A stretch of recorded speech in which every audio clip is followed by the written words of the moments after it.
એલસીબીની team દ્વારા ભિવંડી મુંબઈથી ભાવનગર તરફ લઈ જવાતા વિદેશી દારૂ ભરેલ આઈસર ટેમ્પાને ઝડપી પાડી ₹37,78,034ના મુદ્દામાલને ઝડપી પાડી સફળતા મેળવી છે। ઝોન 3 એલસીબીની ટીમને મળેલ બાતમીના આધારે એક આઈસર ટ્રક મોડલ નંબર 3015 જેનો આરટીઓ રજિસ્ટ્રેશન નંબર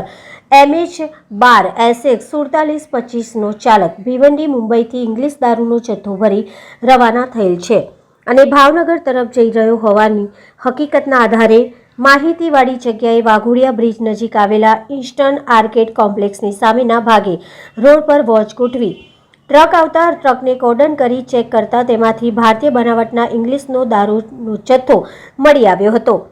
દારૂનો જથ્થો, મોબાઈલ ફોન નંગ 1, અંગ ઝડતીના રોકડા રૂપિયા, આઈસર ટેમ્પો સહિત કુલ ₹37,78,034ના મુદ્દામાલ સાથે એક આરોપીને ઝડપી તેના વિરુદ્ધ કાયદેસરની કાર્યવાહી હાથ ધરવામાં આવી છે।